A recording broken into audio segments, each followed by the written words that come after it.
bunya inti daripada ajaran Islam. Kalau saya boleh kumpulkan ajaran Islam dari A sampai Z, isi Al-Quran dari Al-Fatihah sampai An-Nas, tahu enggak kesimpulannya apa? Kesimpulan ajaran Al-Quran dan kesimpulan ajaran Nabi Muhammad, kesimpulan dakwah Nabi Muhammad selama 23 tahun adalah jaga kemuliaan akhlak. Itu intinya. Bahkan orang yang mulia akhlaknya, dia di darajat yang tertinggi di surga Allah, melebihi darajat ahli puasa dan ahli tahajud. Coba bayangkan Bapak Ibu, orang tahajud setiap malam, puasa setiap hari, masih orang yang mulia akhlaknya lebih tinggi darajatnya di sisi Allah daripada mereka. Apalagi kalau mulia akhlak, jaga tahajud dan jaga puasa, luar biasa, sempurna dan istimewa. Kita sangat membutuhkan meniru akhlak Nabi Muhammad sallallahu alaihi wasallam. Ada seorang datang kepada Siti Aisyah. Siti Aisyah kan istri Rasul. Orang tanya, bagaimana Nabi Muhammad? Turun wahai Aisyah, ceritakan Nabi Muhammad itu seperti apa. Siti Aisyah menjawab, Nabi Muhammad akhlaknya mulia dan akhlaknya akhlakul Quran. Kalau ingin tahu akhlak Nabi Muhammad, baca Quran, perhatikan Quran, habiskan waktu sama Al-Quran. Di situ anda akan belajar akhlak Nabi Muhammad sallallahu alaihi wasallam. Dan teruji akhlak seorang bukan di saat dia lagi relax, santai, nyaman, biasa aja. Kalau dia lagi duduk manis, tidak ada terlihat mulia akhlaknya. Tapi kapan terlihat hakikat akhlaknya seorang? Ketika tertekan ujian, tertekan musibah, ada bencana, ada ujian yang menimpa keluarganya, akan terlihat apakah dia mampu menunjukkan akhlak Nabi Muhammad atau akhlak jahiliyah. Bisa Bapak Ibu tanya diri, apakah kita termasuk orang yang bawa akhlak Nabi Muhammad atau masih ada di sisi kita dan di hati kita akhlak jahiliyah? Tahu enggak akhlak jahiliyah apa? Suka marah, suka protes, tidak terima takdir, tidak rida terhadap Allah dalam ketika Allah uji kita. Kita tidak terima kalau orang tua kita wafat. Kita tidak senang kalau terjadi musibah, dan kita berkata-kata yang tidak baik terhadap Allah. Sampai ada orang berani berkata Allah tidak adil. Saya pernah bertemu seorang pemuda, dia bilang sama Allah, sama saya, mohon maaf Syekh, kenapa Allah tidak adil? Saya kaget, kok berani bilang Allah tidak adil? Kenapa? Saya bilang kenapa? Dia bilang, saya pernah pergi ke daerah Menteng di Jakarta.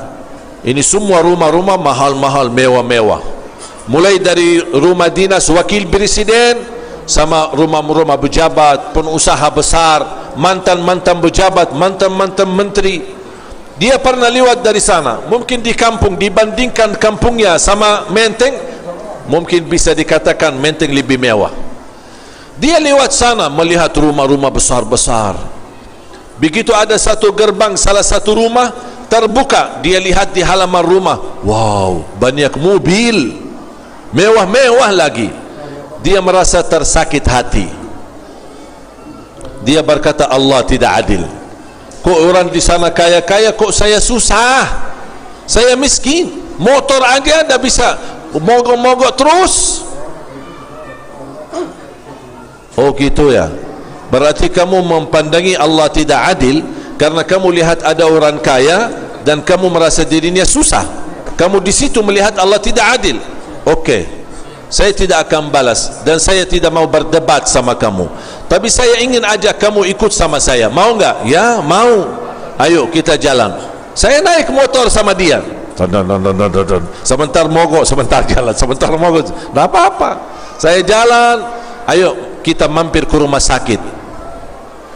Sambil ke rumah sakit dia tanya, Iman kita mau kunjungan ke siapa? Tak ada siapa-siapa, kita mau silaturahim kepada semua orang yang sakit.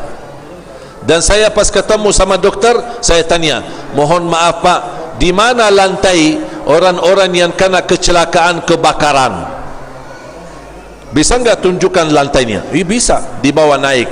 Di lantai itu semua orang yang lagi dirawat semuanya kena kecelakaan kebakaran. Kebakaran pas terjadi kecelakaan di mobil, terbakar mobilnya, atau kecelakaan terbakar rumahnya sampai hangus kulitnya.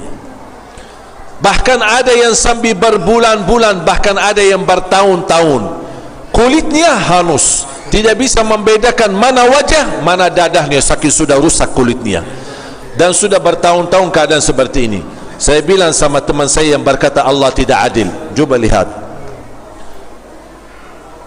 kenapa Allah uji mereka? Kamu selamat dari kebakaran, kulit kamu lebih bagus dari mereka. Memang kamu susah, orang miskin, tapi kalau dibandingkan ujian kamu dibanding orang lain, kamu masih lebih nikmat dibanding mereka.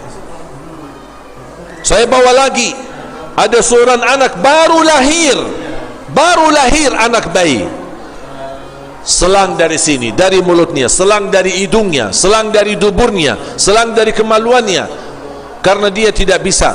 Begitu berbulan-bulan dalam kondisi dokter tidak tahu apakah dia bisa bertahan hidup atau tidak. Ini baru lahir, operasi jantung, silang dari sini, dari mulutnya, dari duburnya, dari mana-mana, supaya dimasukin makan, keluar kotoran luar biasa. Saya bilang, pernah enggak kamu pas lahir digutiin seperti ini? Dia bilang enggak. Kamu bilang Allah tidak adil?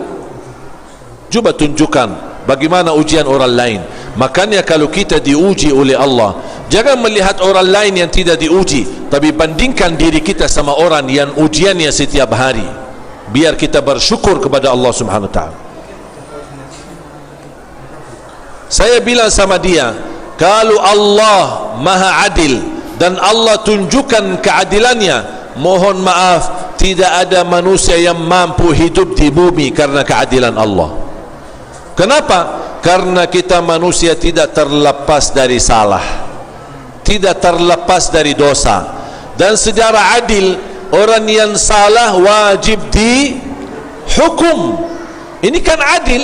Kalau kita ingin keadilan, orang yang salah wajib dihukum. Allah berkenan menghukum manusia atas setiap salah dan dosa. Niscaya tidak ada manusia dan makhluk pun yang mampu hidup di bumi. Salah, Allah tutupi. Mohon ampun, Allah ampuni. Salah lagi, Allah tutupi. Mohon ampun, Allah ampuni. Salah lagi, Allah tutupi. Mohon ampun, Allah ampuni. Tapi coba kalau setiap salah kena hukum Allah, habis kita. Ketiduran salat subuh, tub, kena hukum Allah. Salah dosa maksiat baki tangan, tub, kena hukum Allah. Melihat dengan mata dosa dan haram, langsung tub, hukum Allah. Cuba setiap langkah kita bersalah, kalau Allah melakukan keadilan yang sempurna, semua orang yang salah wajib dihukum, tidak ada yang bisa tahan hidup. Ternyata Allah tidak menjalankan keadilan yang sempurna, tapi disebut baik. Tak ada yang buruk datang dari Allah, karena sifat Allah dan nama Allah Ar-Rahman Ar-Rahim. Allah tidak ingin menyusahkan hamba, tapi karena hamba terlalu banyak dosa, Allah kirim ujian untuk menggugurkan dosa-dosanya. Berarti ada inti daripada ujian. Ternyata Allah uji kita supaya membersihkan kita dari dosa dan maksiat. Ujian memang kadang-kadang membebani kita, kadang-kadang merasa sulit dan susah kita hadapinya, tapi ujungnya Allah sucikan kita dari semua dosa dan maksiat. Allah maha suci dan Allah tidak mungkin membiarkan